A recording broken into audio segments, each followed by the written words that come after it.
Alright guys, back with another video. This is a 1986 Chevy Caprice. This one I'll be running down in Fort Ashby, West Virginia.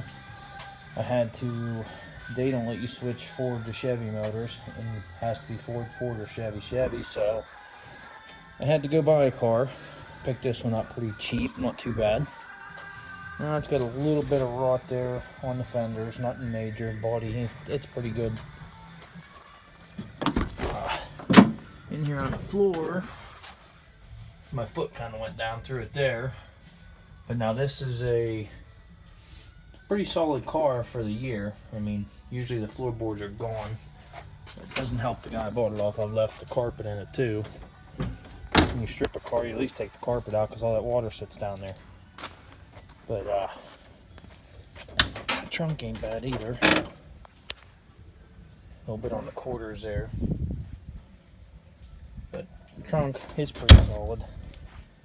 And the bumpers, I gotta switch the bumpers out there, aluminum.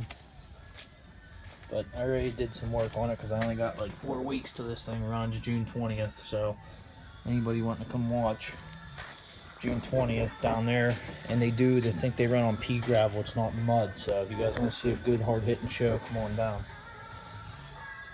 I'm in the process of switching this over. This used to be TBI, which is throttle body injected, and that's not bad, but you do have a lot of wires.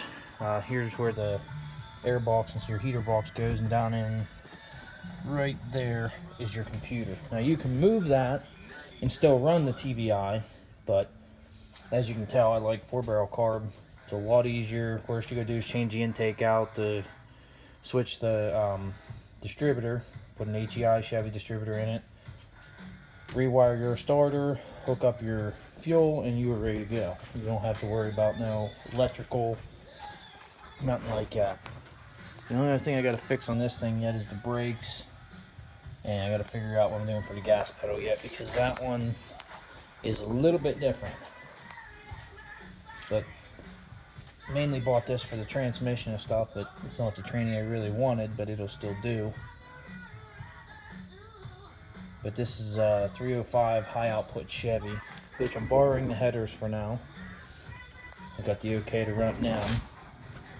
But other than that, this is just going to be a stock build. This ain't going to be nothing crazy. It's going to be, I got to pre-bend the rear on these because all derby guys know, in the rear of these Chevy Caprices, they like to drag the bumper on the ground as usual. So I'm going to tuck the trunk, pre-bend the frame rails, and get them bent up pretty high. That way it goes up instead of down. But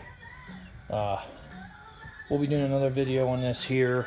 If you guys have any questions, just ask. Like I said, I'll answer whatever I can. You know, I'm kind of new to the Chevys, but still know my way around. So we're going to do a follow-up video on this one here of when it's about ready to go. Some of this more stuff I did to it and finished it because I got to get the tank in, the battery. The battery's not even ran yet. Fuel line needs ran. Fuel pump needs put in. That's another reason I switched it too, is the fuel pump. You can still, when you run a TBI, I'm not 100% sure. I didn't check into it, but I think you got to run a higher fuel pressure to them because it's still going to an injector, not a carburetor. So I think don't take me 100% on that, but I'm pretty sure you're going to have more fuel pressure than like your normal, what is it, 5 to 7 psi or 5 to 9 psi for a carb, you know, and you turn down the regulator. But I think the TBI, I'm pretty sure you're probably pushing 20 or 30 pound of pressure, and I wasn't going to go buy a fuel pump for just that. That's that and all the electrical wires. That's why I figured just go this route. It's a lot easier. You'll have no issues, and if you do, it's very easy to figure out if the ignition module went or something with the distributor or fuel, because that's the only two things you need: fuel, spark, and it needs to turn over, and that's it. But like I said, you guys have any questions, just ask in the comments. Remember to like, subscribe, and I'll see you next time.